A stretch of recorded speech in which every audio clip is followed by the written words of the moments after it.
even as it was struggling to preserve certain immutable values. Much of the history we will be examining here is made up of overlapping cycles of collapse and reconsolidation, of revolution and evolution, of conquest and movements for progress. Third, this remains a book about an ongoing search, rather than about the conclusions of a search. I understand a modern nation to be one that is both integrated and receptive, fairly sure of its own identity, yet able to join others on equal terms in the quest for new markets, new technologies, new ideas. If it is used in this open sense, we should have no difficulty in seeing modern as a concept that shifts with the times as human life unfolds, instead of simply relegating the sense of modern to our own contemporary world, while consigning the past to the traditional and the future to the postmodern. I like to think that there were modern countries, in the above sense, in AD 1600 or earlier, as at any moment in the centuries thereafter. Yet, at no time in that span, nor at the end of the 20th century, has China been convincingly one of them. Fourth, I hope that the focus on the search for modern China as an ongoing act will make it clear how much China's history illuminates its present. China's communist government can claim, with validity, revolutionary credentials. But it is also a giant bureaucracy whose leaders insist on their right, in the name of a higher truth, to define people's aspirations in virtually all spheres of life. So it was in the late Ming and early Qing states of the 17th century. In relating to the outside world, China can also rightfully claim it is charting its own course.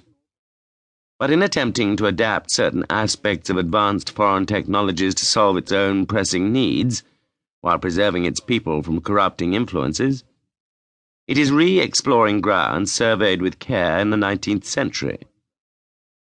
Governing 1 billion citizens inside a single political entity is also something no state has attempted before. But it was in the 18th century that China's population pressures first became acute, and the effects of these growing numbers on the land, the economy, and the administration of civil society can be observed in detail from that time on. The presence of the past can also be seen in many other areas.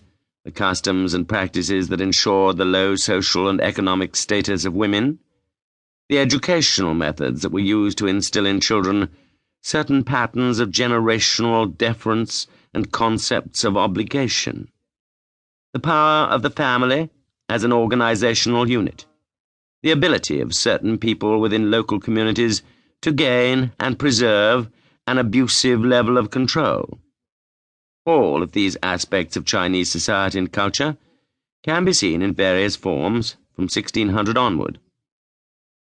So can the aesthetic aspirations and linguistic innovations in art and literature, the probing scrutiny of administrative structures and procedures, all of which have brought deep changes to China and have endured to the present time. By starting our story at the end of the 16th century, too, we can achieve one other goal. We can see how often the Chinese people, operating in difficult or even desperate circumstances, seized their own fate and threw themselves against the power of the state.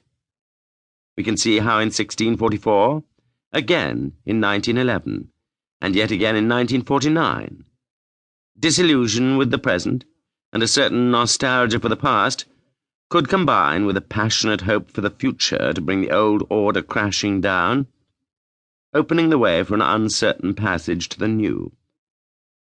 And armed with knowledge of those earlier struggles, we can gain a sharper understanding of the forces now confronting each other inside China, and of the chances for or against the troubled nation at last claiming its place in a modern world.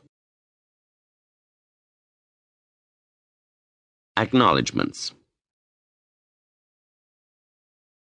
In the years that were spent writing The Search for Modern China, I have incurred countless debts of gratitude.